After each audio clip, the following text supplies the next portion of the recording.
All right, thanks for tuning in to the OFN Today for this Wednesday, the 28th of November, 2018. I'm Greg DePalma, and on today's show, Marc Lawrence and I are going to preview some key games, as usual, in pro and college football, but not usual is the fact that things are getting real interesting because we're turning into December. And that's real serious football in the NFL, but especially in college football, because our college football games this week are going to be championship games, conference championship games. We're going to go over the MAC and the Pac-12. Those games get started on Friday night, and also the Big 12, which is a Saturday noon start. And one of our two NFL games this week will be Thursday night, tomorrow night, New Orleans, the hot Saints against the Cowboys, the upstart Cowboys, winners of 3 straight. OFN Today is brought to you by ourlads.com and covers.com. Covers.com features live scores, stats, and odds, and is considered the most convenient, entertaining source for sports news and facts, with over 45 million visits a year. All right, speaking of Covers.com, let's start previewing Week 13 in the NFL by saying hello to Marc Lawrence of experts.covers.com. And Marc, how was your Thanksgiving? My Thanksgiving was just terrific, Greg. How was yours? It went well. So how about football last week? Football for me, as a fan, not in handicapping, just a fan, I think I was disappointed as a fan because it's just much of the same. You know, I'm big on parity, and not a lot of parity this past week in college football. It's just the same teams beating up on the same teams. Yeah, we saw a lot of that. We've seen a lot of that of late here coming down the stretch in college football. What we like to see are upsets, and we like to see college rankings get all shuffled up, but we haven't seen a lot of that lately here, so maybe, hopefully, something might be in the mix in these conference championship games this week that might shake up this top 4 college football playoff ranking. All right, before we get into college football, NFL, big one on Thursday night because the Saints, they just don't lose. They've won 10 straight, and they've covered 9 straight games, including their last 5 by 10 or more. They're a 7.5-point favorite on the road here. But look, the Cowboys are playing good football. They haven't played this good probably in a couple of years. They've won 3 straight up ATS.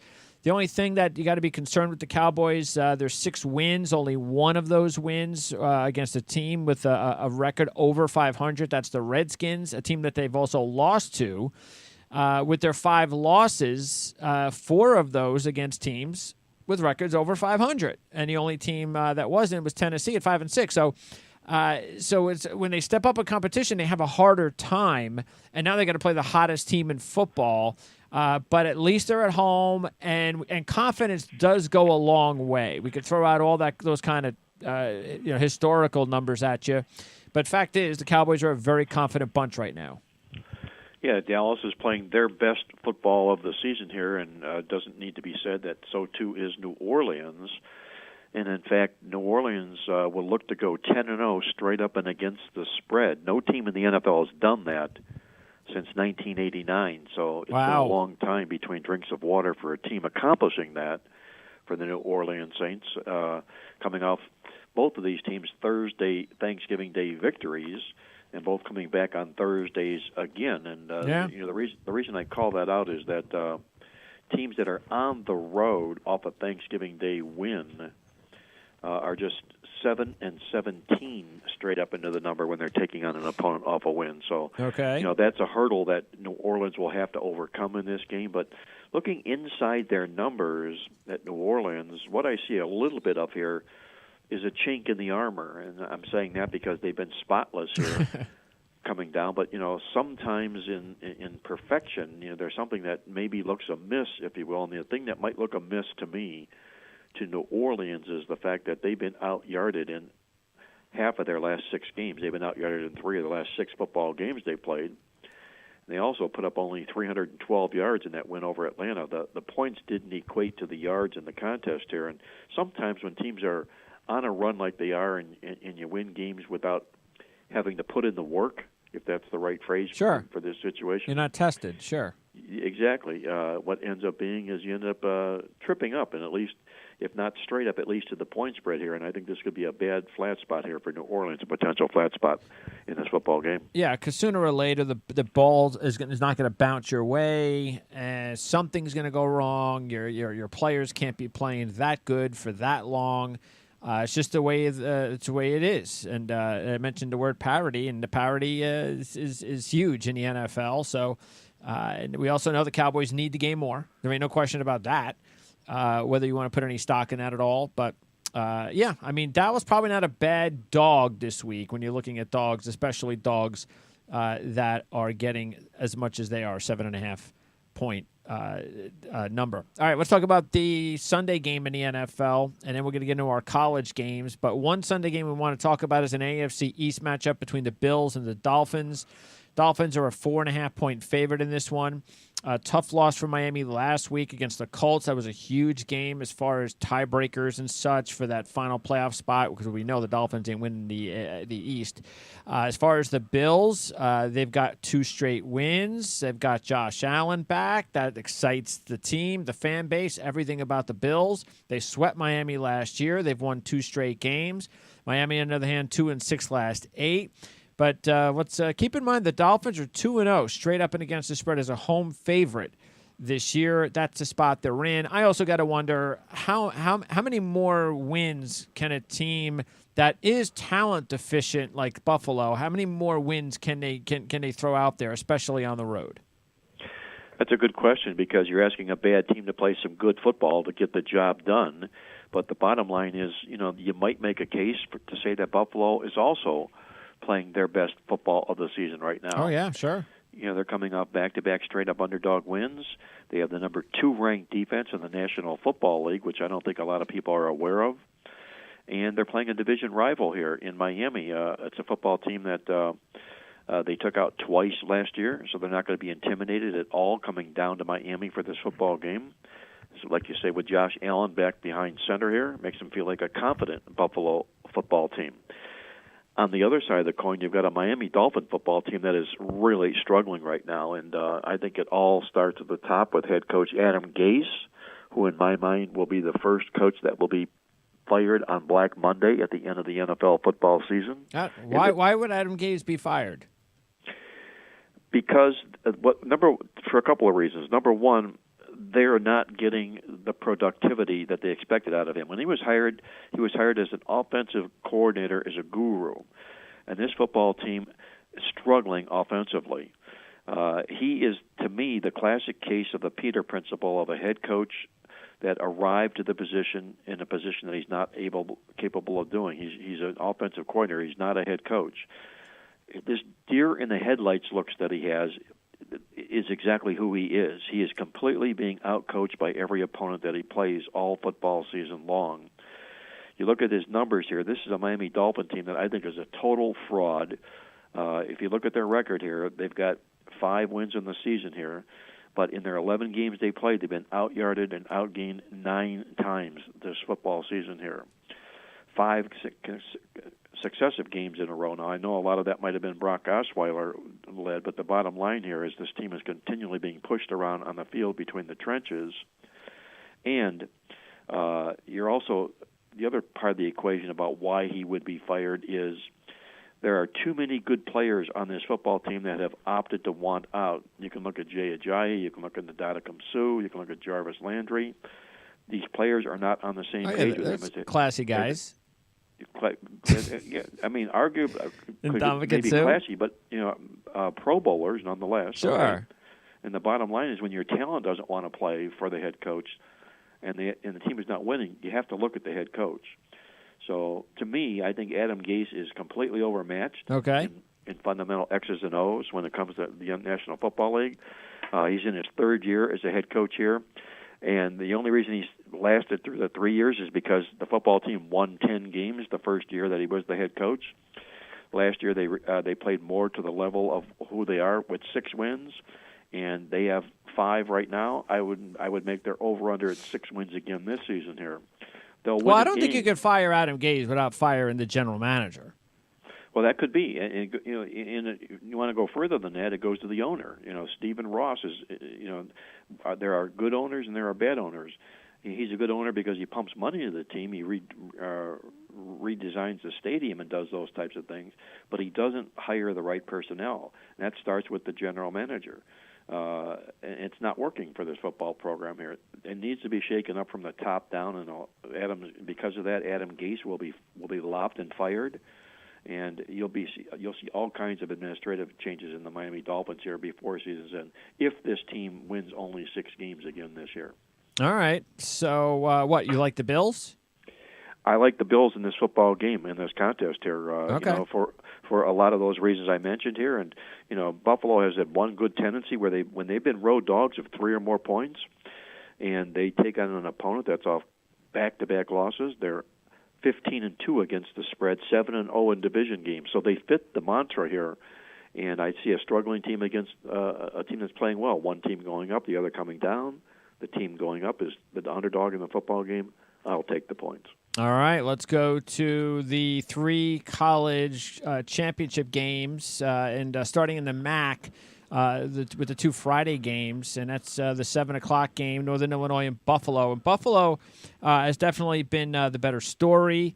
They have not seen a lot of success in these parts. Matter of fact, it wouldn't be a surprise at all if Lance Leopold got a job somewhere. And now look, I mean, I don't know if Tyree Jackson, I mean, I know he's a talented kid. He's a junior. It would be nice if he came back and all that. But Lance Leopold, I think, has kind of hit his peak there. And there's going to be a lot of schools that are going to want to have him on board, maybe rebuild another program because he's done such a good job there. But in order to close the deal, they got to beat Northern Illinois. Northern Illinois has been pretty much the leaders of the MAC for quite a long time and the leaders of this series. They've won 10 straight against Buffalo. But let's make sure everybody understands something. NIU was the favorite in all 10 of those games. Buffalo's the favorite here as well. They should be a 3.5-point favorite. I just think Buffalo's been a better team than Northern Illinois this year. I don't care about the last 2 games for the Huskies because they didn't mean anything. They had already clinched. So it has nothing to do with that. But look, Northern Illinois, they played and I know this is a conference game, but when they went out of the conference, they didn't look good at all. And they've just been beating up on their conference teams. That's all they do. Buffalo had a nice win over Temple, bad loss against Army. I just think they're a better team. I think they have a better coach, and 3.5 is not much to give up. Well, if you go on current form, you're looking at the Buffalo Bulls in this contest here. That's the reason they're favored in the game on a neutral field here. And Lance Leopold, I agree with you. I think he's going to end up coaching at a much higher level here next year. He's done a great job turning this football program around. And if you look at his resume, I mean, he just dominated at the lower level when he coached here. He was coach of the year at many other schools that he was at. He'll end up being picked up real quick by somebody here at the end of the football season here, especially if they win this game. But I'm looking at pedigree in this game, and I see Northern Illinois in their 7th MAC Conference Championship game, and I see Buffalo in their 1st MAC Conference Championship game. And sometimes when you're a neophyte and you're arriving for the first time and you're cast in the role of a favorite, you generally don't know how to handle that particular role. If you look at the series history of this MAC Conference Championship Series here, the favorite is only 3-7 against the spread. And you also take a look here that before the season began, the Bulls were 7-1 odds to make it to win this championship. The Huskies were 2-1. I like the experience, I like the dog, and I like the fact that Northern Illinois knows how to win football games away from home. I'll take the points with the Huskies here. Yeah, I mean, look, the point is well taken. It was sort of like the Oklahoma-West Virginia game last week. The fact is that, and it was the same with a lot of the games that we just talked about when we opened the show, where those teams last week, the Washingtons, the Oklahomas, the Ohio States, they knew how to win those games. Were they the better teams? I didn't think so. No, but they knew how to win the games. And I think that's what we got here. I'm still going to go with Buffalo because they're just a better team. But your point's well taken that Northern Illinois, they know what they're doing. The program's been here before. This is what they expect of the program, and they're the dog. So it's a nice added twist, especially since they're getting 3.5, and they could lose by 3. So, All right, let's go with the Pac-12 game, and it's Utah-Washington. And Washington's a 5-point favorite. Rematch earlier this year was Washington 21-7 at home. But that was real early in the year when Utah was not playing at their best. Then Utah went on a nice little roll. They've won 7 out of the last 8. They've been able to do that even with the injuries to their quarterback and running back. Now, even though Moss is out for the year, Tyler Huntley could return in the game against Washington on Friday night. Look, that Washington State Apple Cup was such a disappointment because, I mean, if the gods wanted to be fair, it would have been Washington would have been the passing team, and Washington State would have been the team that could run the football, and then there would be a snowstorm. But poor Washington State. I mean, they finally get their opportunity to go up and win this game, and it snows on them. So it was just, I mean, that type of game, obviously you take Washington and great. You take Washington State and it's the snow. But anytime it's the snow, I don't care what the situation is or it's a real windy game that's not expected. And it's just a game you throw away. But Washington did what they did. And do what they always do, and they knew how to handle whether it's the conditions or the situation wasn't too tough for them, and they're now in the championship game again as expected. Utah did not appear to be in the championship game when the season began, but here they are playing some really good football. I'm still not. I guess my point is I'm still, to me, Washington beat Washington State because that's the series. I don't think Washington's anywhere near as good as the previous 3 or 4 Washington teams. They're vulnerable. Utah's playing great football. Either way, I think this game's a flip of the coin, so I'll take the 5. I'm going to take the 5 with you here as well, too, Greg. You talked about Tyler Huntley possibly being back from a broken collarbone that he suffered, my goodness, less than a month ago. Mm-hmm. For him to be back behind center here, might be a little bit of a career threat for him to do just that. But, the bottom line is this football team is winning games. And I like what I like. Well, he's not an NFL quarterback, so why not? You may not get this chance again. That's true. He'll want to go out playing in as many games as he possibly can. He doesn't want to be the main cheerleader off the bench if he can possibly play. So, obviously he'll need to be cleared, and if he's cleared, that would be a morale boost for the Utes. But the bottom line here is since he broke his collarbone in that Arizona State game, they won 3 straight games without him. So, it's not like they're in dire straits, to say the least. What I like about their chances in this particular football game is the fact that if you take a look at Washington, the Huskies, and what they did to get here, they were odds-on choice to win the Pac-12 championship. They were 5 to 8 odds to win the Pac-12 championship coming into the football season here. They did it by the skin of their teeth, by upsetting Washington State in their last football game because they had really been disappointing most of the football season here. And until they beat Washington State as an underdog, they had failed to the number 6 straight games in a row as favorites. Then they win as an underdog. Now they're going to dress back up as a favorite here. So suddenly they're going to be cast into a role that they've not been able to handle most of the football season. That's laying points in the football game. You've got a head coach here in Whittingham for Utah who's exceptional in the role of an underdog. So you're going to give him points in a football game like this. And if you believe in the biorhythm theory, of creating scenarios around and the body reacts to certain things, Utah's won 15 games in a row in weekday games. They seem to play better on Thursdays and Fridays than they do on the weekends. Okay. But the bottom line to me here is Washington, I think, changing roles in this football game and reverting back to a role that they struggle in as a favorite here. That's a good one. I think ends up biting him here. I'm going to play Utah plus the points. If they win the game, I will not be surprised. All right, and then the last game is going to be a big one, and this is going to determine whether Oklahoma is going to be in the playoffs or not. Because if they lose this game, then that opens the door for Ohio State. But Oklahoma, and you got to kind of feel, because it's always tough to beat an opponent a second time in football, especially when you're both good football teams. And especially also when Oklahoma has been the favorite in this series for now, 7 straight times, even though Texas just beat them in early October as a 7-point dog. It was their 6th straight cover in the series. Although, as I said, as dogs, between 7 and 16.5 points. 3 straight up dog outright wins for Texas. But again, it's very difficult not only to beat a team twice, but to beat a team twice as dogs in the same season. Whether or not you want to say, well, Texas ain't getting any respect after beating Oklahoma, you could say that. No question about it. Hey, you want to take the Texas? You want to take the money line? I ain't going to argue with you. I think that's not a bad idea. I just get the feeling Oklahoma is going to find a way to win this football game again because they've just been finding a way to win football games for most of the season, with the exception of that Texas game, which went down to that final field goal. So do I think Oklahoma is worthy of a playoff team? No. Their defense is atrocious. But this is still a Big 12 game, and I think it's going to be very tough for Texas to beat them twice in the same season. But it is 8 points. It's 8 points to a coach that just excels in the role of an underdog. Tom Herman is an underdog 13 times in his career. He's won 9 of the games straight up as an underdog, won the money 12 of those 13 times, and in fact, as an underdog of 7 or more points in his career, he's a perfect 7-0 against the spread. So he's the ideal coach you're looking for when you're looking to back a team and an underdog in a game that you know they're going to come and play in. And obviously they'll come and play here. They've won the money 6 straight times in a row against Oklahoma.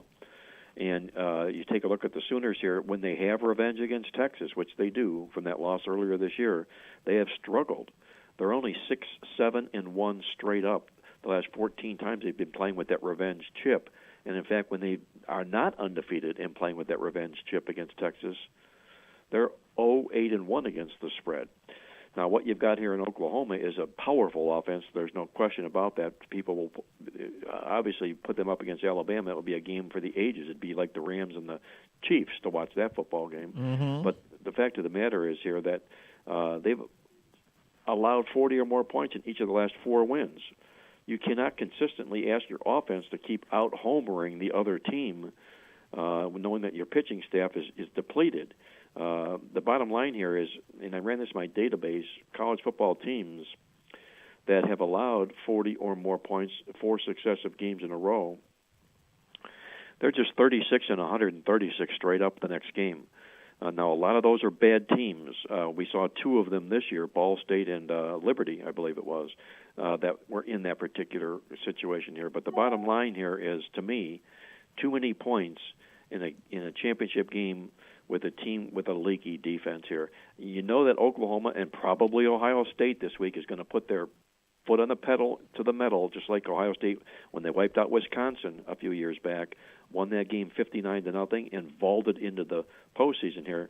You know that that's the talk that will be in the locker room between Oklahoma and Ohio State this week. But as a handicapper, Tom Herman plus the points, I have to take the points in those games. Yeah, I'm not worrying about the points because, look, Oklahoma is ahead of Ohio State, so they could win by a point. Ohio State ain't leapfrogging them by beating Northwestern. So Oklahoma does not have to blow out. So points-wise, if you're thinking about Texas and you're worried about it, don't. Oklahoma can win this game by a point. They're going to the playoffs. And same thing if you're thinking, oh man, I got to give 8 points. I don't care about that because they need to run up the score. They do not have to run up the score. All they got to do is win the game, and then they're going to go to the playoffs. Look, I don't think either Oklahoma or Ohio State is going to do anything when they get there because neither team plays defense. Matt, that would be a good game. Oklahoma, Ohio State, that'd be like what, 72-71? You think?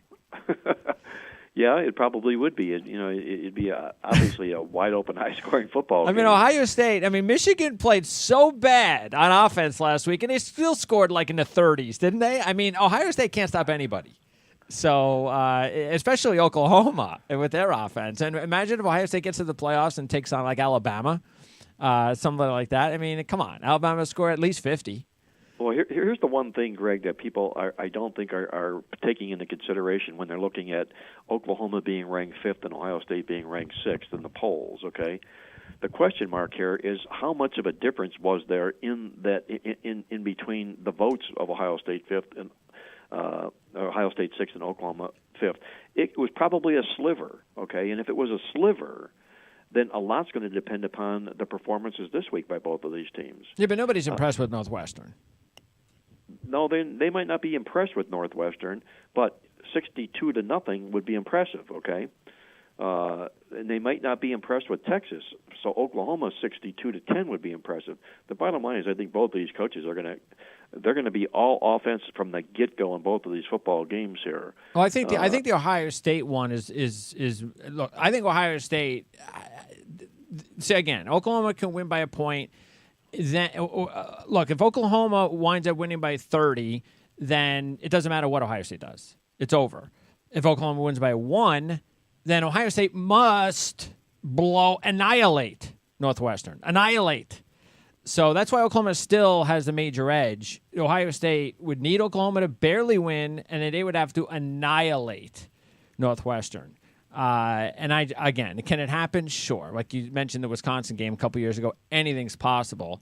Even though that's an interesting game because I know we didn't do the game, but hey, Northwestern, aren't they like undefeated this year as a dog? Northwestern has been terrific this year as an underdog. And yeah. Talking about Northwestern, they're in the top 25 in the rankings. I mean, they're feeling like the unwanted stepchild, if you will.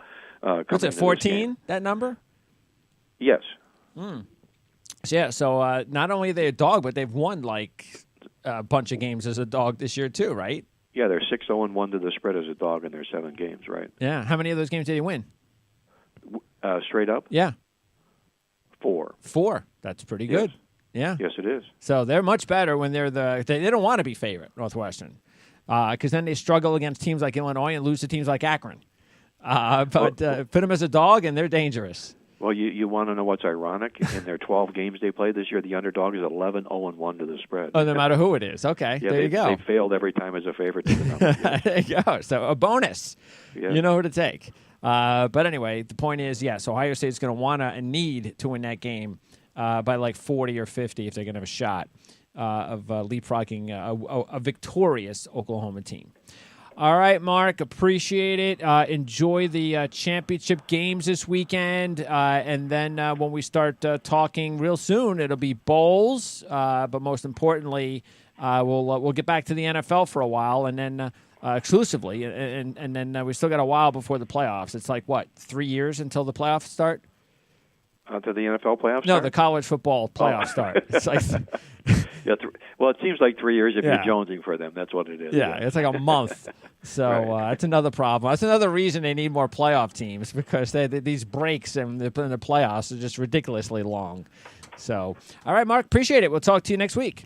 My pleasure as always, Greg. Enjoy the games. Be well. Thanks. All right, that is Marc Lawrence, and you want to check out Mark's website at playbook.com, or at least one of his websites. Again, playbook.com. You can also go to his new website as founder of Sports Data University at sportsdata.com. And Mark can be found on Twitter at Marc Lawrence. And, of course, Mark represents covers.com. And covers.com, of course, as I mentioned, they do a tremendous job for all sorts of handicapping, fantasy, general news, stats, live scoring. I'm telling you, it's if you're a sports fan, you definitely must navigate through covers.com. It's just a must. It's a must bookmark. Trust me. All right, so that is going to wrap it up here. Now, what do we got the next 2 days? Now, we are going to have a Friday show, and I'm actually going to switch the programming with Dave Koken from Covers to Fridays, and I think that's what I'm going to do. So, but I know it's for sure this week. So Dave will be with us on Friday, but that's Friday. Tomorrow, we're going to have Teddy Covers. Teddy Savransky is with us, and he's going to be on this show, the OFN Today, with Robert Gagliardi. Robert, of course, is going to help us preview the Mountain West Conference Championship game. Also, tomorrow morning, Jerry Radcliffe, ACC show. Paul Zeiss, Pittsburgh Post-Gazette, will join us, as well will Phil Kornblut from sportstalksc.com. So Phil Kornblut and Paul Zeiss will be our special guests on the ACC Football Report with Jerry Radcliffe tomorrow as we preview the ACC Championship game. And then, of course, we'll wrap up the day with Mitch Light of Athlon Sports on our OFN College Football Weekly show as we go over every championship game with updated odds, trends, injury reports, picks, all that kind of stuff. And then we'll debate the playoffs and also, of course, recap the big games from last week, the impact, and all that other stuff. So that's tomorrow on OFN College Football Weekly. So for Marc Lawrence, I'm Greg DePalma. Thanks for tuning in to OFN Today. Alpha, Mike, Foxtrot.